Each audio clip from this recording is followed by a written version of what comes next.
This week, I'm not kidding you, I've got a bunch of cool new pedals for you, but just one line of guitars. So let's get it on.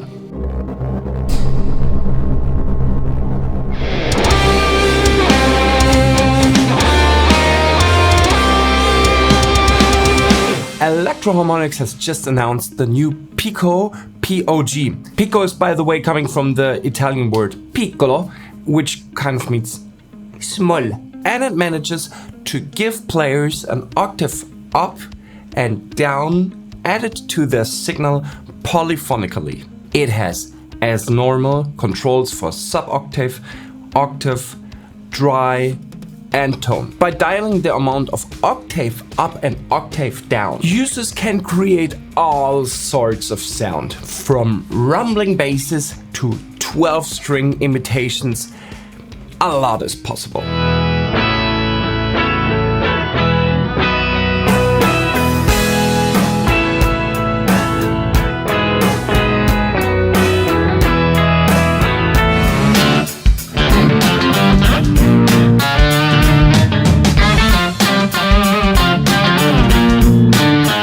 Tone function has 3 filter modes, which can be controlled by the filter switch. It acts like a tilt EQ for all 3 voices at once, offering a flat response in the middle with more treble and less bass as you turn the knob clockwise, or less treble and more bass as you turn the knob counterclockwise. When it's in low pass filter mode, the knob cuts highs in the sub and octaves up. Finally, the high-pass filter mode cuts lows in the sub and octaves up voices.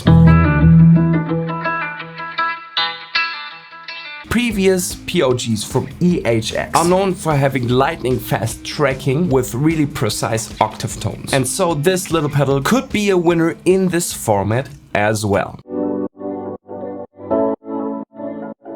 Old Blood Noise Endeavors, or short OBNE, has just announced the new BL37 reverb pedal. This is the latest in the series that also includes the BL44 variable clock reverse and the BL82 chorus. If you don't know this company, this is what we're talking about.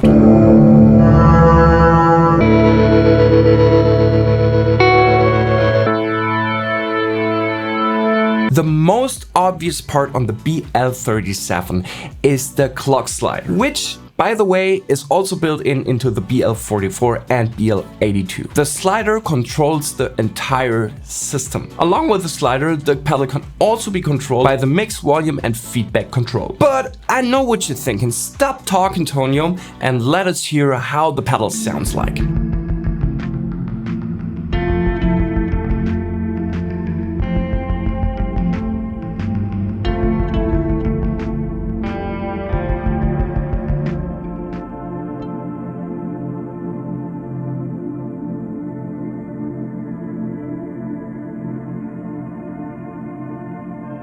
What the slider does is that it affects the timing of the whole effect, moving from what OBNE describes as quick snappy reverb to long strange tails.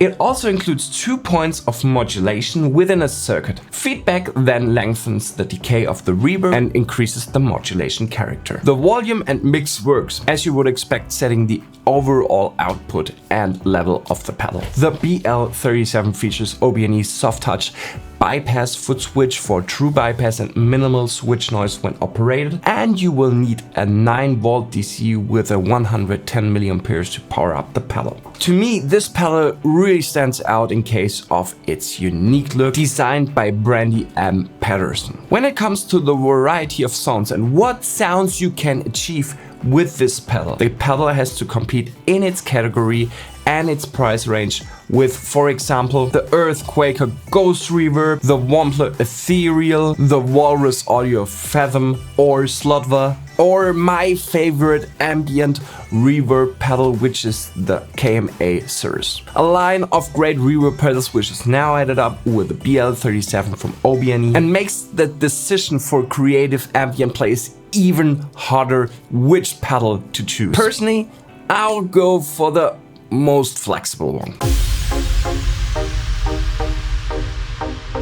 And it's getting complicated again. Chase Bliss released a new delay pedal. Well, the new Chase Bliss Reverse Mode C is a part of the company's small batch Bliss Limited series. It is based on the collaboration with Empress Effects and built as a celebration for the very special mode found on their Super Delay from 2008. Just now it has all the extra digital control that Chase Bliss has made its reputation from. So expect a lot of dip switches.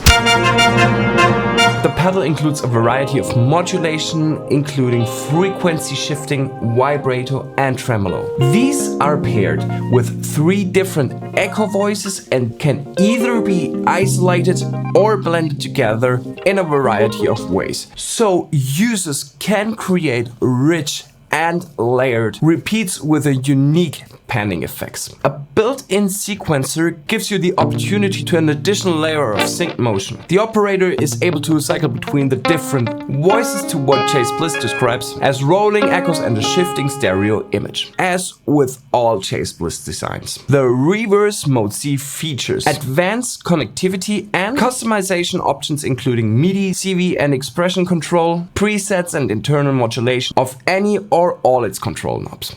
The pedal is enormous and offers so much possibility for huge and enormous and creative sounds. So if you like experimental sounds, if you like tweaking knobs, if you like to customize your delay sounds or your sounds overall, this might be your pedal.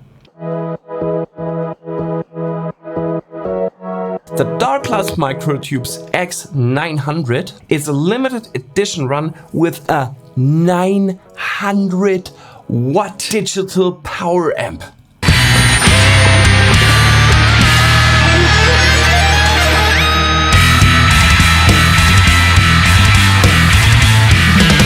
And the Microtubes X distortion circuit and an all analog preamps, which all adds up to a winning formula of a bass amp. The launch of the X900 marks a significant milestone as we present what we believe is our best amp yet, says Darkglass Electronics. The front panel control consists level, comp, LPF, HPF, drive and mix along with a master out and a mute button. It has an active passive switch for the input and a clean comp button to engage the compressor. Plus the pre-mentioned 6-band EQ. Key benefits for gigging musicians include MIDI for channel switching and muting, plus impulse response cabinet simulation. These IRs have up to 3 different starable virtual cabinets, but it would have been cool though if one could load up his own IRs into the amp. When using the desktop version of the Darkglass Suite, you can use any of the available impulse responses from the Darkglass library. Nice! Connectivity includes speaker outs and speaker on combo jacks, post DI and pre-DI outputs, USB-C, send return for effects, MIDI, foot switch and ground lift. And of course it is compatible with a Darkglass intelligent foot switch. Wait. The best is yet to come. It has an auxiliary and a headphone output for like practicing at home with 900 watts.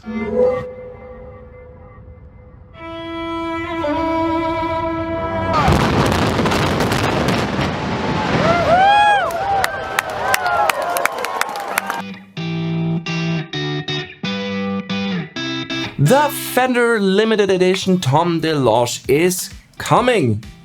Yay! The singer and guitarist from bands like Blink-182 or Angels and Airwaves is presenting a new Fender model. For the specifications, I'm gonna present you the wonderful, wait, no, not Mr. Spec.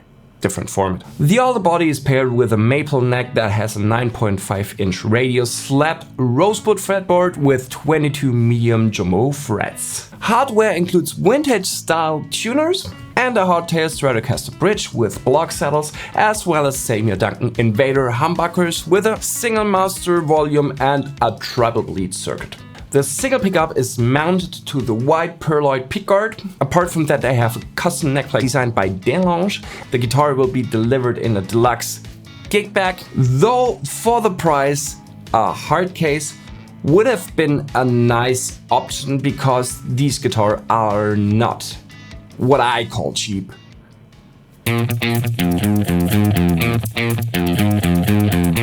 We've been nerdy as hell in this episode, and that's why I'm opening up a new category for you, which is called Exercise of the Week. Because after so much nerdy talk, we need to exercise a little bit more I need to exercise a little bit more to improve my skill set, to get faster on guitar. And this is an exercise how you can increase your speed on guitar and also your accuracy.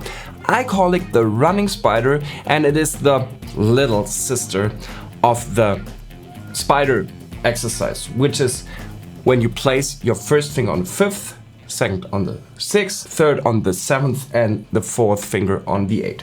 And you play one note after the other. Downwards and upwards. You can play that with quarter notes,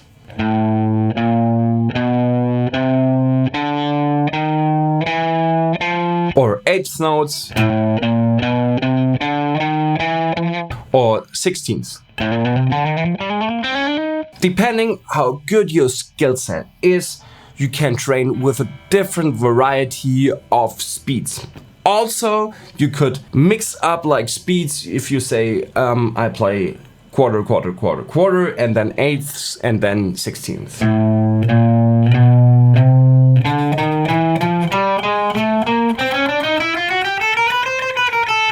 And so on. What I show you is the running spider, which differs just a tiny bit from this exercise. You place your first finger on the 5th fret of the fretboard, like before.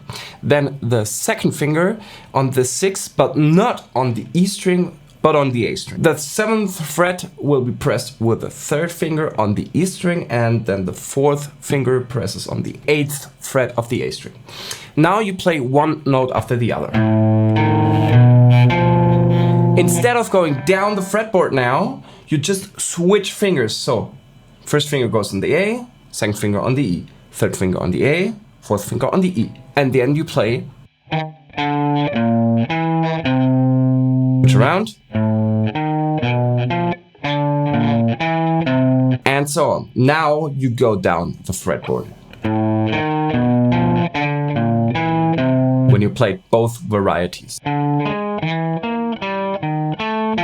If you want to add up another layer of difficulty, you try to play that exercise with different rhythmic patterns. What I do is, for example, changing between quarter notes and triplets while playing the exercise. Listen.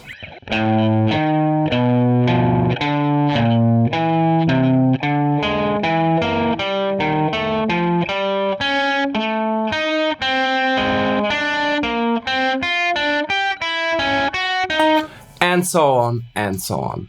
This is a great exercise to enhance your speed, to enhance your accuracy. Accuracy means safety, and safety means you don't have to think about what do I play anymore. You just play and shut off the brain and enjoy your fingers, what you're playing on your guitar. You enjoy the sounds. That's a wrap.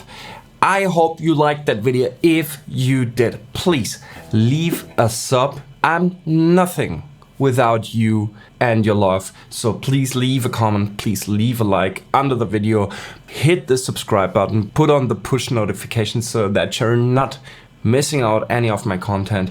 And I hope to see you next week. This was me, the T. Goodbye.